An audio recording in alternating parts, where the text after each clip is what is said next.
Hello friends. In the last video, we have discussed about the icebreakers of the first poem from our textbook, that is Song of Open Road, which has been written by Walt Whitman.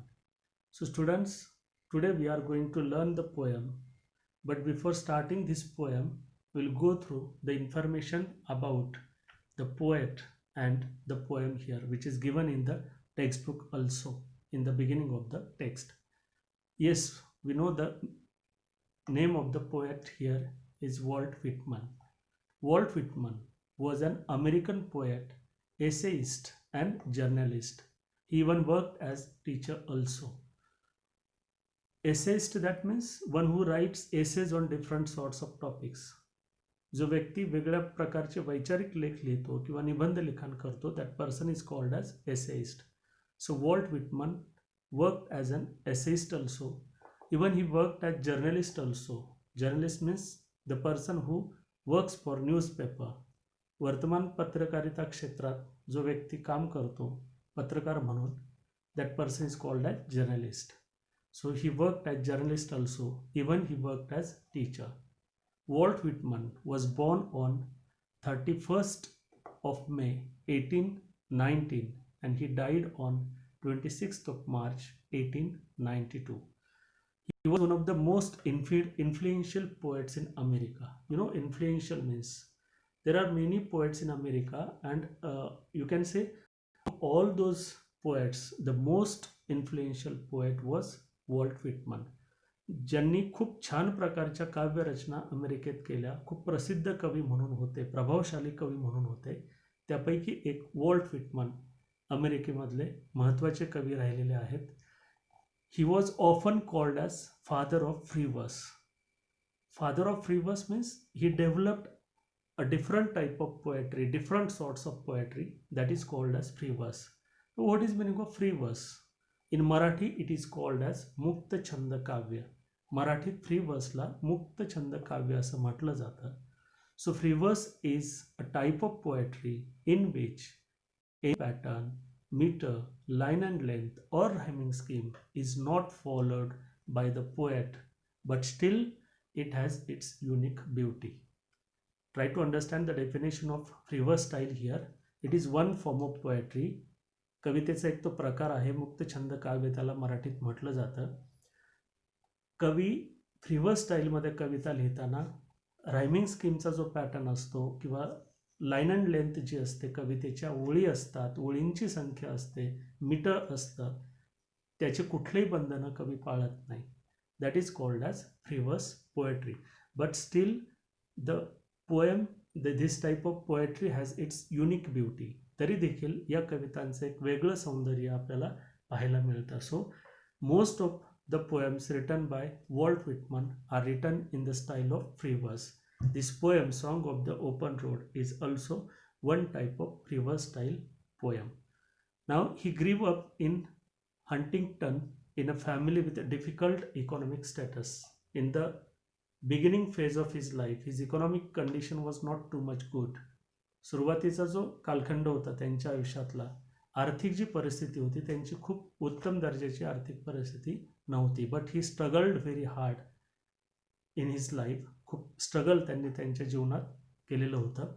His major work was collection of poetry called as leaves of grass, which was published in 1855.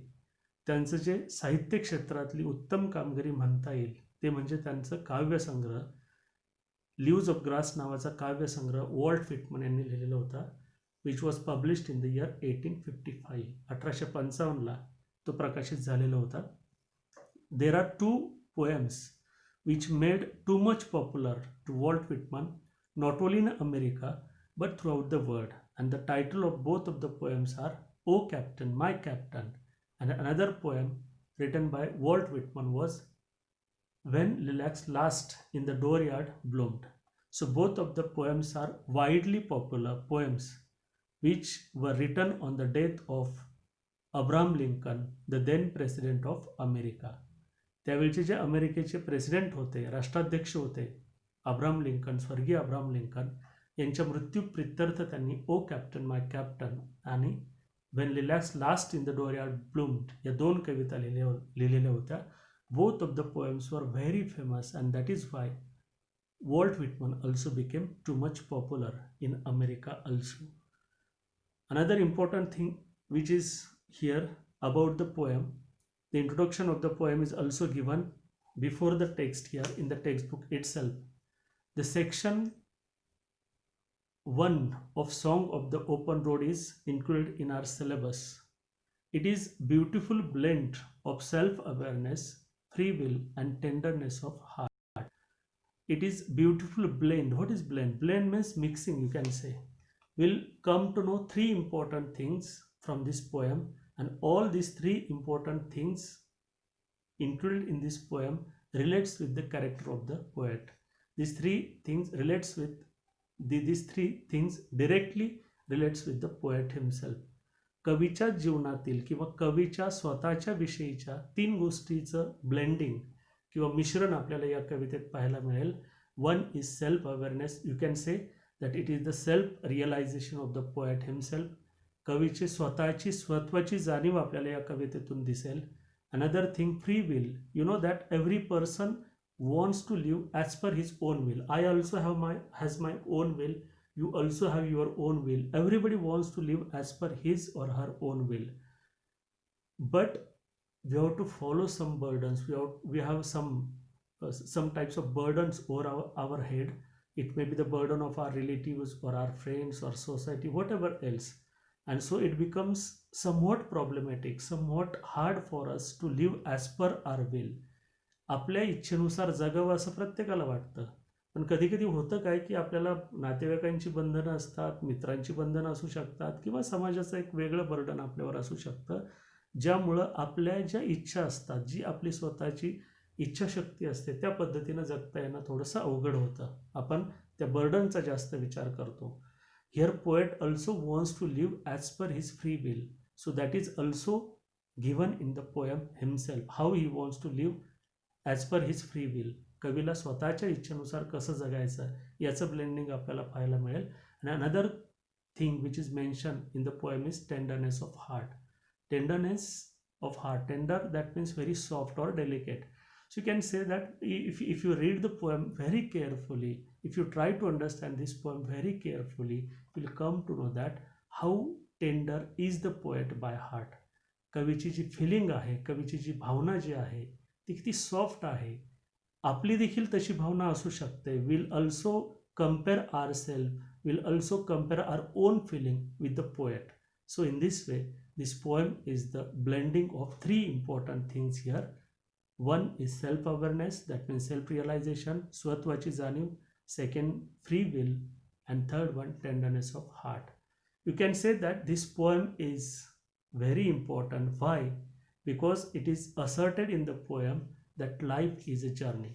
We know life is really a journey. Journey is taken on road. We know. रस्त्यावरून आपण प्रवास करतो. Journey means प्रवास. Life is also one type of journey. So when we walk on the road, we walk on the road to cover, we have to reach to the particular destination. ठराविक ठिकाणी आपल्याला जायचं असतं, one thing. But life is also one sort of journey. That important philosophy is given in the poem. There will be one Hindi song, you might have heard that song. एक हिंदी गाणं या ठिकाणी कवितेच्या मिळतं जुळतं मला आठवतं आहे. एक रास्ता आहे जिंदगी, जीवन हे एक रस्त्यासारखं आहे. Same feeling is given by the poet in this poem here. Another important thing about this poem is it is realisation of the poet that during the journey of life one will face test of wisdom which is not tested in any school or university. We know that we go to school or we take university education, but what we study there, we study the textbook material when we go to school or any colleges or university level education when we take it. But real kind of lesson we learn when we live in the society. When we come out of the school, at that time we learn the real lesson. Means real lessons or life lessons you can say. जीवनातले जे खरे धडे आहेत ते आपल्याला शाळेतल्या किंवा विद्यापीठातल्या पुस्तकात मिळत नाही. we learn these lessons when we come out of the school and when we start our life living into the society. ज्यावेळी आपण समाजात आपलं जीवन जगायला सुरुवात करतो त्यावेळी खरे धडे आपल्याला मिळायला सुरुवात होते. And that is why this is also one type of realisation of the poet here. ती एक कवीची स्वतःची जाणीव आहे that during the journey of life one will face a test of real wisdom. Means it is said that when we take education we become wise. असं म्हटलं जातं शिक्षणाने आपण शहाणे बनतो, शिक्षणाने शहाणपण आपल्याला येतं. But it is you can say it is point of view of the poet here is that when we start our journey, real journey of life, at that time we taste the real wisdom. ज्यावेळी आपण खरा जीवन प्रवास समाजातून जगताना सुरू करतो त्यावेळी खरं विजडम आपल्याला त्या ठिकाणी येतं. So this is also another point of view mention in the poem. Now you know that in the title there is a word, use of word road. Song of the Open Road is the title of the poem. You know, poet used the word road purposefully, philosophically and symbolically. Purposefully, poet made use of this word very purposefully, philosophically. हेतुपूर्वक कवीनं हा road शब्द त्या ठिकाणी टायटलमध्ये वापरलाय. There is one philosophy behind using that word. कवीचं एक वेगळं तत्वज्ञान त्या ठिकाणी आहे. She use that word symbolically also. Symbolically means प्रतिकात्मक, प्रतीक म्हणून हा रस्ता शब्द या ठिकाणी वापरलाय. In fact when we say that life is journey, at that time we are not always walking on the road only. आपण काय फक्त रस्त्याने चालतच राहतो असं नाही. But as the day passes we can say that it is life of journey. जसे दिवसामागून दिवस जातात तसं तो एक प्रवास आहे असं आपण म्हणू शकतो. So the word road is very important here. It is used by everybody, either rich or poor, and it forces all levels of people associate one another. So if you take the example of a rich or poor person, it doesn't matter for road whether rich person is walking over the road or poor person is walking over it. Both of them use the same kind of road here. That means this road correlates, it associate both classes of the people. दोन्ही गटाच्या लोकांना connect करण्याचं काम हा रस्ता करतो. It signifies mobility. You know, mobility means you can से गती, किंवा ज्याला आपण प्रगती म्हणू, किंवा एकातून दुसऱ्यातलं झालेलं स्थित्यंतर म्हणू. So it signifies mobility also. In this connection road is very important word here. One can take the road as the point to start something new. Take the example, there is Aurangabad Pune road. You are living in Ahmednagar. When you start your journey from Ahmednagar to Pune, in fact the road was from Aurangabad to Pune, but you started your journey from where? From Ahmednagar. So naturally, from where you start your journey, from that point a new phase of life starts here. That is symbolical meaning. जिथून जसं रस्ता आहे, रस्ता सगळीकडे आहे, पण आपण जिथून चालायला सुरू करू तिथला आपला स्टार्टिंग पॉईंट झाला. तसंच जीवनाचं आहे. जिथून आपण आपलं जीवन जगायला सुरुवात करतो, that point, that certain time become the starting point for our life of journey. आपल्या जीवन प्रवासातला तो बिगिनिंग पॉईंट किंवा स्टार्टिंग पॉईंट त्या ठिकाणी ठरतो. Then another important thing which is mention here that he talks about the people and places and argues against staying at one place for too long, though the hospitality may be true. So most of the time what happen, we meet some of the peoples, we also reach some of the places, we like these places very well, we think that this place is most suitable for me to live, and since onward it becomes our thinking that this is the best suitable place and I have to live here and here only. But what happens when you think in the way, in that way, ज्यावेळी आपण असा विचार करतो, मी या ठिकाणी स्थायिक झालो, नोकरी, काम, बिझनेस, कुठल्या तरी कामानिमित्त आता हे सेटलमेंट झाली, हे खूप छान ठिकाण आहे माझ्यासाठी, पण जरी असं असलं तरी we have to see different modes of life, we have to see different destinations of life. एका जागी थांबणं कवीला पसंत नाही. जसं सुरुवातीला सांगितलं, ह्या कवितेत ब्लेंडिंग आहे, सेल्फ रिअलायझेशनचं. कवीला स्वत्वाची जाणीव झाली, त्याला असं वाटतं mobility is most important. Stagnant नाही करायचं लाईफ, एका जागी मला थांबायचं नाही, थांबून नाही चालणार. I have to walk and walk and walk. मला पुढं पुढं चालत जावं लागेल. मग मी ज्या ठिकाणी पोहोचलोय तिथले लोक कितीही छान असू द्यात, किती माझा पाहुणचार करू द्यात, किती हॉस्पिटॅलिटी त्यांनी दाखवू द्यात, but I have to walk my own road. माझ्या स्वतःच्या रस्त्यानं मला चालत जावं लागेल. So in this way this is information about the poem here. Now I'm going to read the poem. Listen it carefully. While I read the poem, you have to see in your textbooks. The poem is given on page number 94. So listen it carefully. I'm going to read the poem. Afoot and light-hearted, I take to the open road. Healthy, free, the word before me. The long brown path before me leading where I choose. Henceforth, I ask myself, am good fortune. Henceforth, I whimper no more, postpone no more, need nothing. Done with indoor complaints, libraries, querulous criticisms, strong and content, I travel the open road. Third stanza, the earth that is sufficient. I do not want the constellations any nearer. I know they are very well where they are. I know they suffice for those who belong to them. Still, here I carry my old delicious burdens. I carry them, men and women. I carry them with me wherever I go. I swear it is impossible for me to get rid of them. I am filled with them and I will fill them in return. So this is the poem here. If you read the poem silently, if you read the poem very carefully, it is so much beautiful poem. In fact, this poem teaches us the positivity. This is very important for us as we are studying in 12th standard.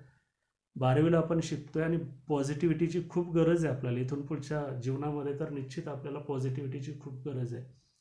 So when we become sad, when we become sorrowful, when we think that some adverse condition arise in our life, when we think that our life becomes problematic, in such circumstances, if you read this poem carefully, definitely your total behavior change towards positivity will completely remove out your sadness and you fill with the positive thinking. त्या ठिकाणी जर कुठलं संकट आलं किंवा काही negative विचारसरणी आपल्या मनात निर्माण झाली, काही प्रॉब्लेम्स क्रिएट झाले आणि अशा प्रसंगी ही कविता जर आपण वाचली तर निश्चित आपल्यात पॉझिटिव्हिटी निर्माण झाल्याशिवाय राहणार नाही. So we'll take the explanation of this poem here. Look at the first stanza. What the poet tells us in the first stanza. Afoot and light-hearted, I take to the open road, healthy, free, the word before me, the long brown path before me leading where I choose. So afoot and light-hearted, I take to the open road. Here the poet is telling us his own experience. Afoot and light-hearted. Poet tells us that foot means walking on a foot. पायी चालत जाणे. He set out for a journey. One type of journey. तो एका प्रवासाला निघालाय. He was light hearted. Light hearted that means he was very happy at that time when he started his journey. Journey that means what, he was not going from Ahmednagar to Pune और Ahmednagar to Mumbai. Journey means his life journey. In fact his life journey is mention here. त्याची जीवनाचा प्रवास कवी या ठिकाणी मांडतोय. Journey म्हणजे काय, एका ठिकाणचा दुसऱ्या ठिकाणी जो प्रत्यक्ष शब्दाचा अर्थाने आपण घेतो तो प्रवास इथं नाही. So it is his life's journey. Afoot and light-hearted, as he started his journey, as he set out for his journey on the foot, on the open road there, he feels completely light-hearted. He is very fresh in his mood. खूप त्या ठिकाणी आनंदी आहे तो. He doesn't have any kind of burden at that time over his head. कुठलंही डोक्यावर त्याचं ओझं नाही आहे, कुठलं टेन्शन नाही, कुठला ताणतणाव नाही. याचा अर्थ असा नाही कवीला कुठल्याही प्रकारचे प्रॉब्लेम्स नाहीत. Yes, he has his own problems also, but still he feels light-hearted because it is life. Everyone has to live his own life. जे प्रॉब्लेम्स असतील, beside all those problems we have to live our own life, and that is why in the very first line of the poem, poet says that afoot and light hearted I take to the open road. मी पायी माझा प्रवास सुरू केला आहे. सगळा मोकळा रस्ता माझ्यासमोर आहे आणि त्या रस्त्यावर मी पायी चाललो आहे. Light hearted that means I am very fresh in my mood. I don't have any kind of pressure. I don't have any kind of burden. I am very happy to walk on the open road of life. या जीवनाचा प्रवास करण्यासाठी मी खूप स्वच्छंदी आहे, खूप fresh आहे, कुठल्याही प्रकारचा ताणतणाव माझ्या मनामध्ये नाही. In the second line he tells us healthy, free, the word before me. Now how the word appears to the poet.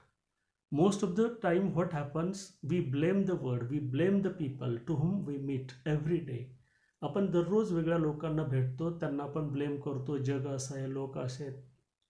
Means we try to groan about the life, problems of life. Basically आपल्या जीवनातल्या समस्यांविषयी आपण groaning करत असतो, सारखं मांडत असतो, अशा समस्या आहेत, तशा समस्या आहेत. What will happen bye doing so? असं करून घडणार काय? So according to the poet, the word is completely healthy. Healthy that means निरोगी. निरोगी म्हणजे इथं निरोगीचा शब्दशः अर्थ घेऊ नका.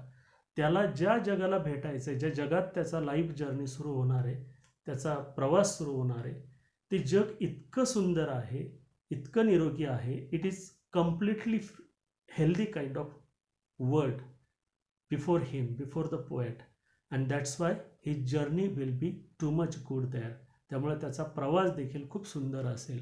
Now as the word is healthy which is before the poet, naturally he is completely free to take whatever the road he wants. Generally काय घडतं बघा, आपण आपली स्वतःसाठी एक चौकट बनवतो. मला नोकरी हवी, मग मला काय करायला पाहिजे, मग त्याच ट्रॅकनं जायचं. पण इथं कवीचं म्हणणं असं आहे की मी स्वतः फ्री आहे. I have my on control over my life. माझ्या जीवनावर माझं कंट्रोल त्या ठिकाणी असणार आहे. मी माझ्या इच्छाशक्तीनुसार, सुरुवातीला सांगितलं इंट्रोडक्शनमध्ये, फ्री विलचं ब्लेंडिंग आहे. कवी मुक्त आहे. मला जे वाटतंय ते मी करेल, जे योग्य असेल ते मी करेल, आणि मी फ्री आहे. मी स्वतःचा रस्ता निवडेल, दुसरे मला कंट्रोल करणार नाहीत. So the word before me is completely healthy. And also I am free to choose my own path before me leading where I choose. So we know that the color of the road is mostly black or brown, say dark brown you can say. तपकिरी रंगाचा basically रस्ता असतो. रस्त्याचं वर्णन शब्दशः इथं रस्ता घेऊच नका खरं तर जो रस्ता कवी निवडतोय, whatever the path he was selecting for himself there, he is completely free to choose his own way, choose his own road. त्याचा रस्ता निवडण्यासाठी कवी पूर्णपणे फ्री आहे. He has his own control over his journey. जो प्रवास त्याला जीवनाचा करायचा आहे त्याच्यावर त्याचं पूर्णपणे कंट्रोल आहे. You understood the first stanza? पहिलं कडवं समजलं आहे सर्वांना? परत एकदा फक्त मराठीत शॉर्टमध्ये सांगतो. Afoot and light hearted I take to the open road. कवी स्वतः पायी त्या ठिकाणी रस्त्यानं निघाला आहे, वॉकिंग करत निघाला आहे. लाईट हार्टेड आहे तो, फ्रेश आहे, अगदी आनंदी आहे. ओपन रस्त्यावर जीवनाच्या प्रवासाला तो निघाला आहे. The word before him is completely healthy. त्याच्यासमोर असलेलं जग खूप सुंदर वाटतंय त्याला. And so he is free to choose his own way. त्याचा जो रस्ता आहे तो निवडण्यासाठी तो पूर्णपणे फ्री आहे. त्याला जो वाटेल तो रस्ता तो निवडू शकेल, जिकडं जावं वाटेल तिकडं तो जाऊ शकेल. So in this way the free will of the poet is mentioned in the first poem here. Now we'll go forward to second stanza. Henceforth I ask not good fortune, I myself am good fortune. Henceforth I whimper no more, postpone no more, need nothing. Done with indoor complaints, libraries, careless criticisms, strong and content, I travel the open road.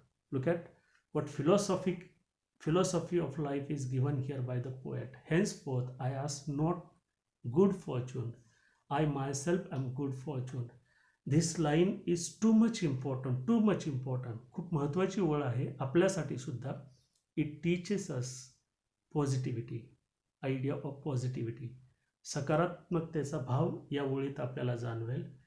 Most of the time what happens during the time of exam, what happens when you go went for the board exam of 10th standard, 10वीला परीक्षेला जाताना आपण usually काय करतो, we most of the we pray God, देवाला प्रार्थना करतो, देवा paper सोपा जाऊ दे. That means we ask for good fortune, good well to God.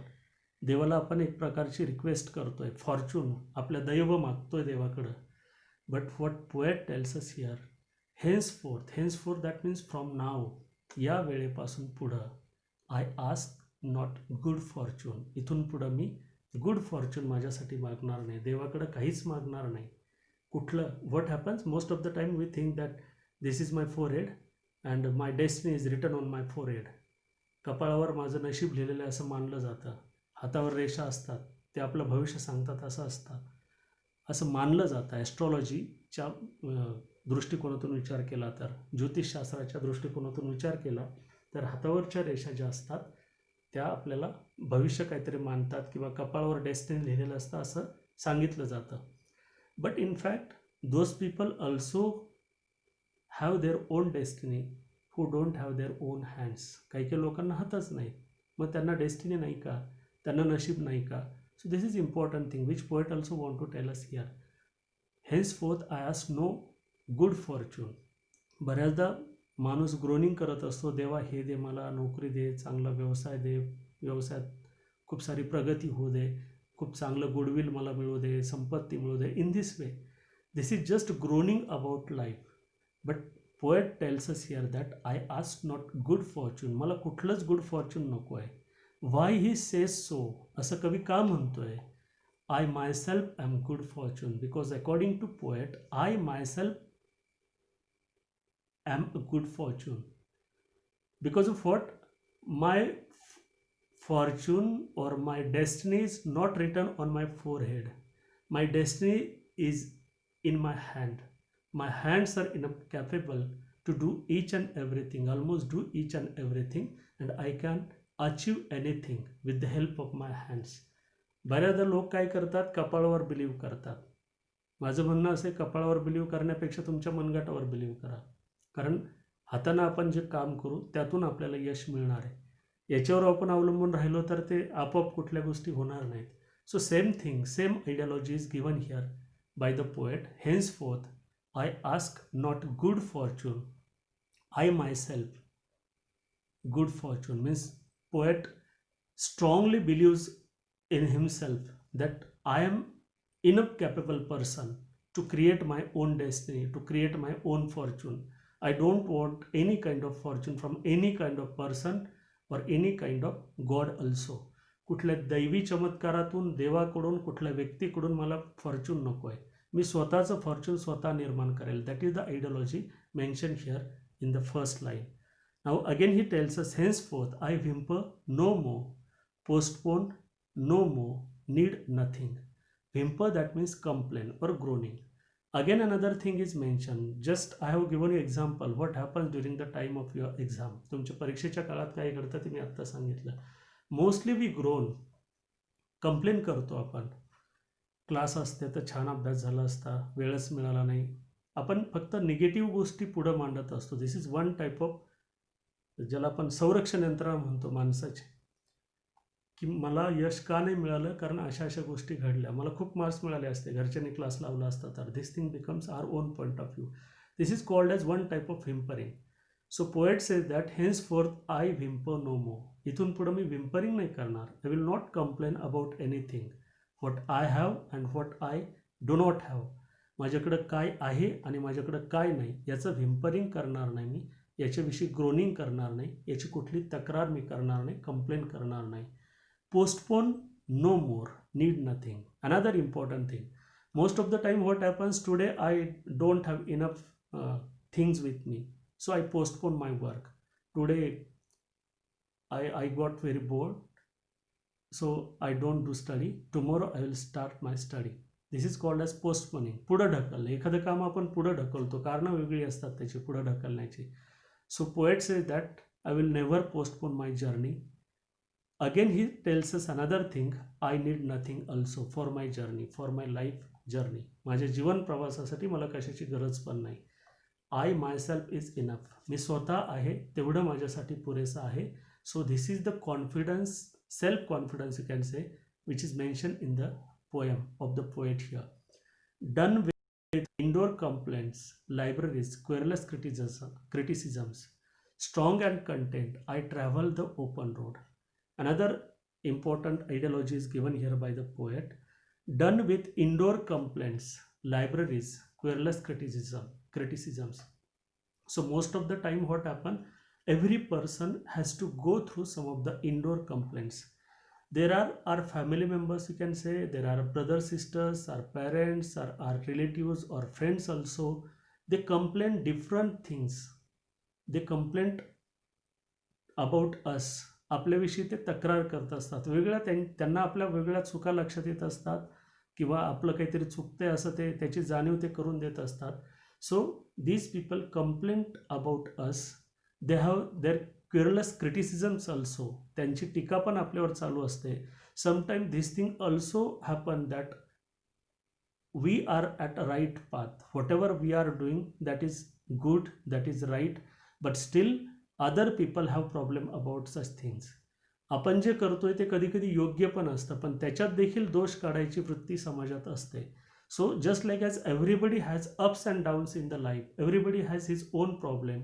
In the same way, in the life of poet also there are many problems, but still he says that strong and content, I travel the open road.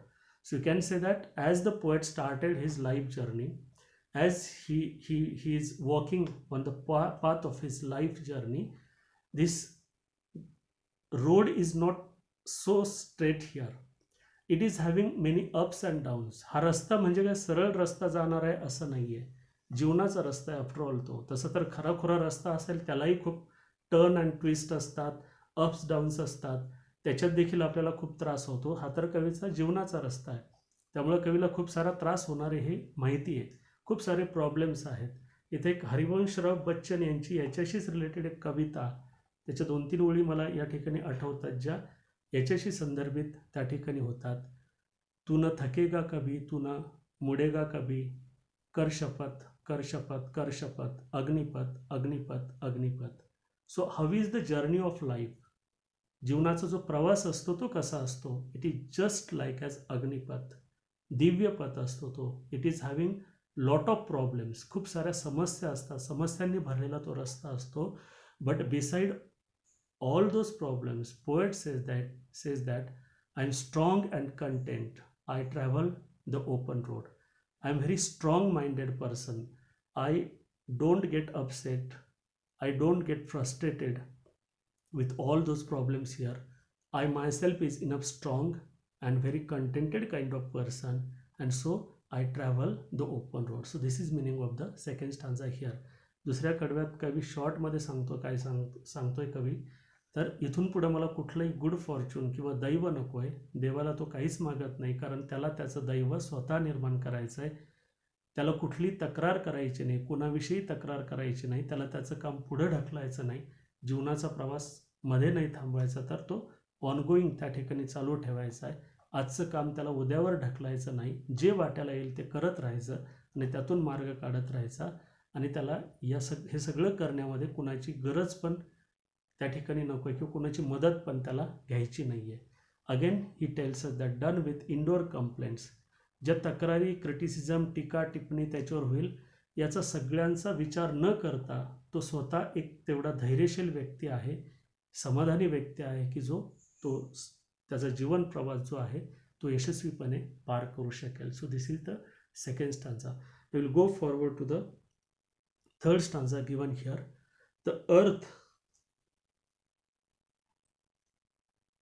that is sufficient. I do not want the constellations any nearer.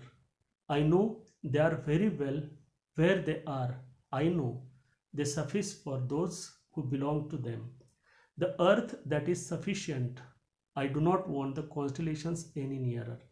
So poet says that the earth is sufficient for me. What happens, it is the human tendency that all people, or you can say even you can take example of yourself also. we need some people with us. We want if we are going for a journey, we want our friends or relatives with us. एकट्याला जायला नको वाटतं, because we think that if any problem arise, what will happen? We have fear about this. कुठं जायचं असेल तरी आपल्याला एकट्याला जाऊ वाटत नाही, कारण एखादी समस्या उद्भवली तर कोणीतरी सोबत पाहिजे. But the poet put before us the complete contradictory idea, complete opposite idea of his own. He says that the earth, that is sufficient for me. So I do not want the constellations any nearer. Constellations means group of people. And here group of people, that means what? Group of his friends or group of his relatives or nearby people. कवीच्या जवळचे जे लोक आहेत त्यांना इथं आपण कॉन्स्टिलेशन्स हा शब्द वापरू शकतो. He says that as the earth is sufficient for me, I do not want constellations any nearer. माझ्या जवळच्या लोकांची मला आवश्यकता नाही. I know they are very well where they are. I know they suffice for those who belong to them. So poet says that I know where my friends are, where my relatives are, they are very well at their own places, and that is why I know they suffice for those who belong to them. ज्यांना त्यांची गरज आहे, माझ्या नातेवाईकांची, मित्रांची, माझ्या ग्रुपची ज्यांना गरज आहे त्यांच्यासाठी ते योग्य आहेत. I need not to follow them. मला त्यांची आवश्यकता वाटत नाही. I do not want this people very near to me, because I have to walk on my way of life. I have to walk on my road of life. मला माझ्या जीवनाच्या रस्त्यानं एकट्यालाच मार्गक्रमण करायचं आहे. इथे एक हिंदी गीत होतं बघा, चल अकेला चल अकेला चल अकेला, तेरा मेला पीछा पीछे छोटा राही चल अकेला. That means what? Same ideology is given here by Walt Whitman in this line also. What happened? We think that our relatives are with us. We think that our friends are with us. We think that some other people where we work, our colleague you can say, they are with us. But how much they are with us, that is question. बऱ्याचदा आपण आपले नातेवाईक, आपले मित्र, आपले colleague, जिथं आपण काम करतो, जिथं नोकरी करतो, व्यवसाय चालू असतो, हे सगळे आपल्यासोबत आहेत असं बऱ्याचदा आपल्याला वाटतं. But how much they are with us, that is very big question to be noted here. किती ते आपले असतात हा पण प्रश्न विचार करण्याजोगा आहे. Most of the time we get frustration from this people who are very near to us. जास्तीत जास्त वेळेस आपल्याला फ्रस्ट्रेशन किंवा निराशा जी वाटायला येते ती जवळच्या लोकांकडून येते. So that is why can say that poet don't want any kind of constellations from his relatives. कवीला कुठल्याही प्रकारचं कॉन्स्टलेशन्स नको आहे, कुठला ग्रुप त्याच्यासोबत नको आहे.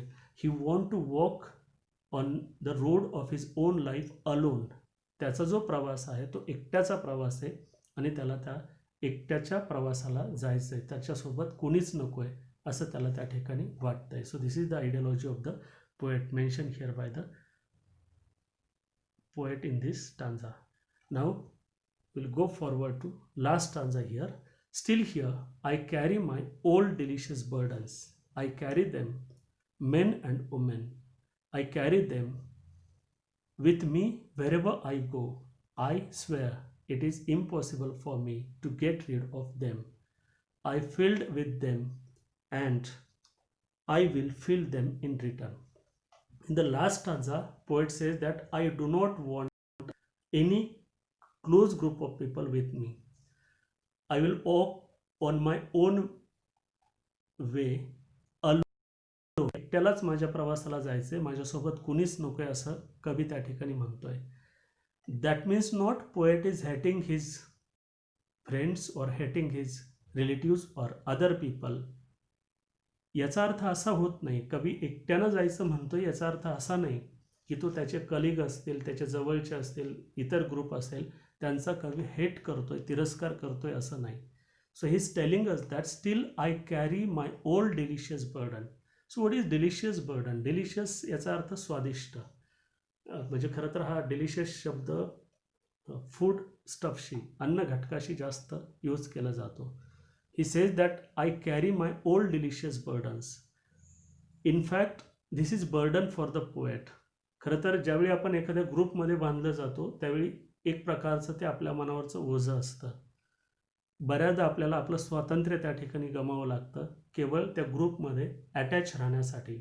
किंवा त्या मित्रांचा ग्रुप असेल, नातेवाईकांचा ग्रुप असेल, त्यामध्ये अटॅच राहण्यासाठी आपलं स्वातंत्र्य आपल्याला गमवावं लागतं. म्हणजे कवी करता ही गोष्ट त्रासदायक आहे खरं तर. आपलं स्वातंत्र्य गमवून मग त्या ग्रुपमध्ये राहण्यापेक्षा it is better to walk alone. आपण एकट्यानं स्वतःचा मार्ग निवडलेला चांगला. आपण आपल्या फिलिंगनुसार, आपल्या इच्छाशक्तीनुसार आपला मार्ग निवडू शकतो.